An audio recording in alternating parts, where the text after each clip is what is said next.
My natural state is to be in my office writing. I think a lot of writers would say that they're introverts. All my books are set in landmark buildings.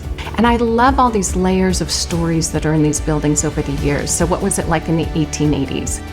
And then what was it like in the 1980s? And just comparing and contrasting how especially women who lived in the buildings existed and what kind of power did they have? What was their life like? That's when the story really sings, because these women start to come alive and come off the page and really become emblems of their time. Hi, I'm Demetra Ganias, and I am so honored to join Fairfield County Look in its Look Literary Series. We're excited today to chat with Fiona Davis, the author of The Lions of Fifth Avenue. It is her fifth masterpiece. Fiona, thank you so much for joining us. Thank you for having me. Tell me about this exciting time that we're living in when we're doing an interview like this instead of a book tour. How are things going for you? Yeah, everything's gone virtual. And it's interesting because the publishing world has really pivoted quite quickly to it. So instead of going out on author tour, I'm doing lots and lots of Zoom calls, and it's with bookstores and libraries. So there's actually a really wide reach that you can attain, more than if you went physically there and met 100 people. We're doing Zoom calls with 200 to 50 people from around the country. So it's been really interesting. It is exciting. And tell me about how you're feeling personally in these days of COVID, staying home, trying to do something a little bit different than you're used to professionally. Has this been an exciting time for you to sort of look inward and be relaxing a bit more in your quiet place? Or are you just so upset that you're not out there in your thriving New York City that you love so much? I think a lot of writers would say that they're introverts, and so my natural state is to be in my office writing. But it's been really wonderful being up here in the country and being able to have a vegetable garden, and I set up a bluebird nest, and it's doing those small things that make you feel connected with nature and that the world will be okay. That has really gotten me through. And what I do is I sit in a room and write all day, so that hasn't changed.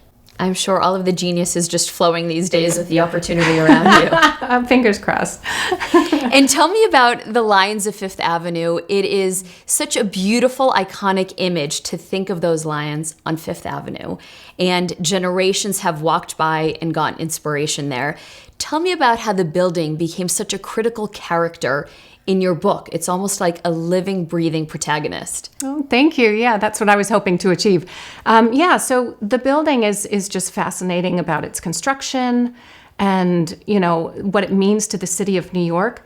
I ended up writing about the library because at author talks, everyone brought it up as, if you're going to pick a landmark in New York, how about the library? And I thought, that could be interesting.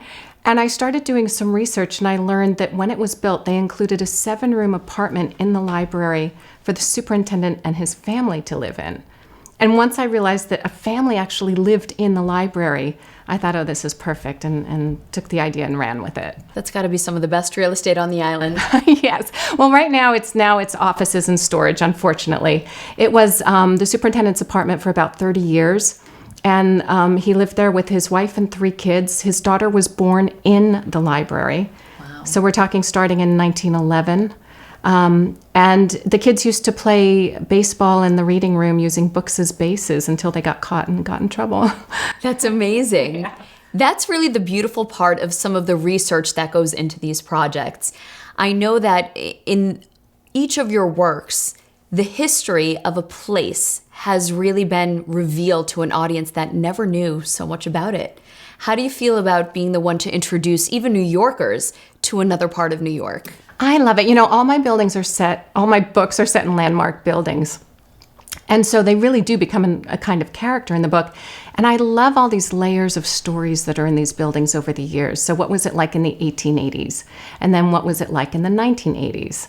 And just comparing and contrasting how especially women who lived in the buildings existed and what kind of power did they have? What was their life like? And so that's the fun thing, is just finding all the ghosts that wander the hallways and trying to bring them to life. And tell me about the women characters. There are still struggles today for women's equality and for a place outside of the home. But that obviously is a generational fight that's been happening forever. And it seems as though women have always found a way to leave their mark, to use their voice. Tell me about the stories that you've revealed of women sort of taking that larger position, that leadership role. Yeah, sure. So my main character is a woman named Laura Lyons, and she's invented, but she's really a compilation of a lot of women who, that part of the book is set in 1913. And she lives in the library with her husband and 2 kids, and she's surrounded by all this knowledge, but she feels stifled. You know, she wants to do something out in the greater world. So she applies to Columbia Journalism School, which was co-ed at that time and in its 2nd year. And suddenly is, wandering around the city looking for stories and learning about what was called the New Woman, which was kind of the Greenwich Village woman who was out speaking her mind and talking about the right to vote and birth control. And it opens up her world. And so it's interesting to see that has happened over time, and we go through cycles, and hopefully we're getting more traction and more power as time goes on. I was really interested in the character of the librarian. When I think of a librarian, it's sort of central casting, the older woman with the glasses on, teaching me the Dewey Decimal System. But there's such a respect that comes out of that job as a librarian. Tell me about what we don't know about these incredible figures. That's such a great question. So my librarian in the book in 1993, in that timeline, is named Sadie, and she's a curator for the Berg collection, and that actually exists in the library. It's like a smaller collection within it.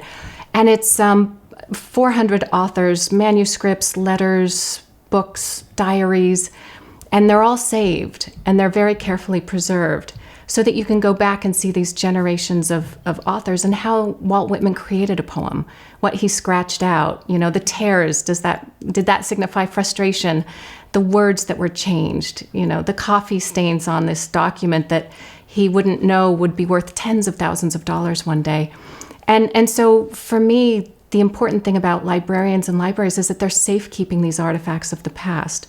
And then they're revisited as times change and thinking evolves. And so it was really fun to bring that to light of what the real mission of something like the Berg collection is. Something interesting in your books is that the characters are often an amalgam of something real and something made up. Tell me about how you pick the pieces of the interviews you do and the stories in your mind to sort of blend them together and form a character. Yeah, sure. So in The Lions of Fifth Avenue, the character of Sadie, who's the curator, she's her own person, because they do develop as you start to write.